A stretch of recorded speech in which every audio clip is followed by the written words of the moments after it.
What is up, guys? Team Ubermensch here, and we got the Seal Dragon deck profile. Yeah, I'm updating this since January. Yeah, we got like 2 cards of support. 2 cards of support was actually pretty good. I'll share it to you guys. It's just a grade 1 and 2, but we make actually the deck. So, starter, still the same card.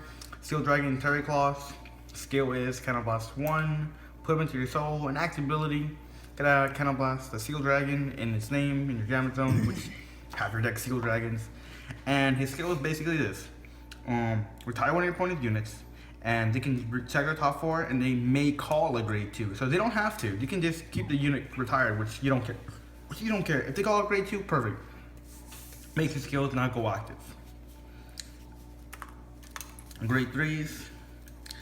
I played 4 of the promo, because he unlocks your board for Counterblast 1. His limit break is for if your opponent has a grade 2, he gains 5k power for every grade 2. If your opponent has 2 or more grade 2s, he gains a crit. So if they rush you and you hit limit break, okay, cool. I have a crit and I'm big, guard me. So not bad, and he gets big, and you can play the Demon Limiter. Then if you want to wipe their whole board, this guy right here is pretty good. Blockade Inferno. He is the cross ride. His skill is still pretty poo, but it was good back in the day.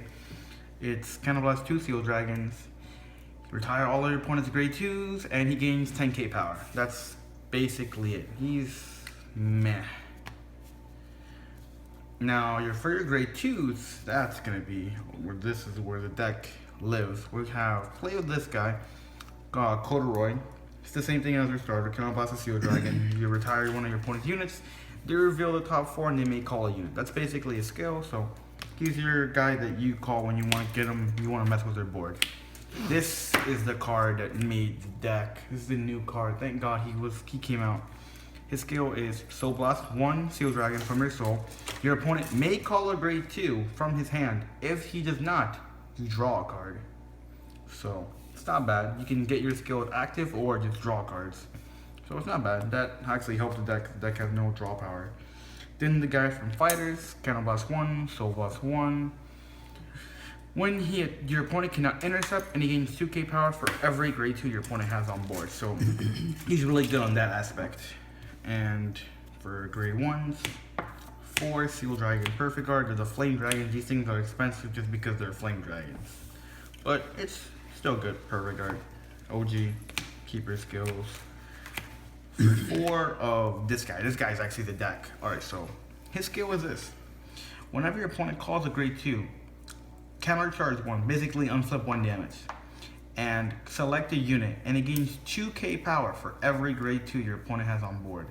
So basically, every time they keep calling grade 2, you can keep making your rear guards really big. And you can basically get all your counterblasts back. So you can just have Counterblast to use all your skills as many times as possible. This grade 1 is really good. He made the deck. And I play 4 delimiters because they're the Seal Dragons in their name, and they let your skills go active as quicker needed. And you don't want to play that many non-Seal Dragons in the deck. Finally, 2 Stride Enablers. You want to stride. This is a stride-based format. So these cards actually help you. Triggers. We play for the Seal Dragon draw. You can't play the other draw. You can, but there's no point. This guy's got Seal Dragon's name. He's a Margot clone. Put him into soul. Give a unit plus 3k power. Helps out with this guy, and better yet, he helps out with a new grade 2. So that way you have more soul, so you can just keep drawing more cards or killing or making them call more grade 2s to unflip damage. Then we got this, we play 8 crits. This crit's actually pretty good. His skill is when he's placed on rear guard for every grade 2 your opponent has. If you have a Seal Dragon Vanguard, that's how much damage you get to unflip.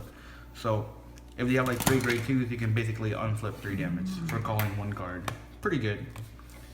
Sadly, he doesn't go back in the deck. And then 4 heal triggers, because you need your G-Guard and you want to heal and you don't want to die.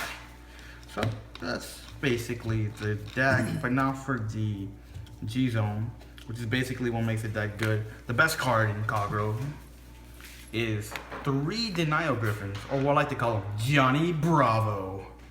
How big is that column? 87. Too much. Just too much. Basically, drop a grade 0, call him, counterblast 1, retire the unit that's attacking.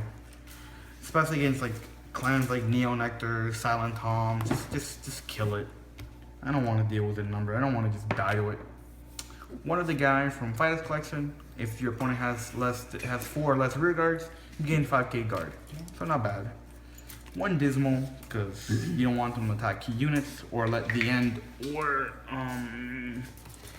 Dismal, or let Laurel hit. So one Dismal in every deck's really good. I would recommend playing 4 of the guy from Fighters Collection, the Steel Dragon Stride. He's okay. Skill is counterblast 1, flip a copy of anything. For every face-up copy of him in your board, you get to retire that many units. Your opponent checks the top 4, and then they call a unit. So basically, the first time they call 1, and then if your opponent has 2 or more rear grade 2s, this unit gets a crit. So you retire their unit for every face-up copy. They have to keep revealing for every face-up and call that many grade 2s. And if they have 2 grade 2s on board, he gets a crit. So he's really good. So basically, this deck always wins with crits. It's hilarious. Which, speaking of crits, let's go on to the other guy. We have also Titan. So this is the Blade Master Stride. Basically, his skill is counterblast 1, flip a copy of anything. For every face-up copy of him in the G-Zone, you get to retire that many units. And if you have more units than your opponent, he gains a crit if you're in Blaze, which is what Blaze means. If you have more rear guards than your opponent, so he's gonna swing with a crit. The Steel Dragon one's gonna swing with a crit. It's constant pressure on your opponent every turn. If they don't have a perfect guard, they basically die. Play 1 Vortex Desire in case they don't have a board. Just go into this guy, flip up anything that you feel like you need to flip up. You need to flip up a Steel Dragon Stride or a Blade Master. Just use him just to get your GB2, flip up one of these guys, and then when they start calling a board, you can start messing with their board. Then finally, 2 Nouvelle Vague. If you know your opponent only has perfect guards, why go into a crit when you can just kill them this turn? Nouvelle Vague is counterblast 1, flip a copy of yourself face up. Your opponent cannot guard with grade 1s. So, bite that pillow. basically they die. And if they're at 5 damage, and if they take 1 more damage, they die. They don't heal it off, so they die. So it's good. Nouvelle Vague still being a prevalent card, even with G guards. That's why I only play 2. You just want to use it during the time that they only have PGs, and you're like, well, it's time for you to die. That's basically it, guys. That's the Steel Dragon deck profile. Nothing really much played around it. Is it tier 1? No. Is it really good? It's a fun deck that you play around with your friends. If I were to give it a tier, I would say it's like in the tier 2.5, 3. Why to give it tier 2.5? Because Denial Griffin is a card. That's basically it. But that's Team Ubermans, and signing off.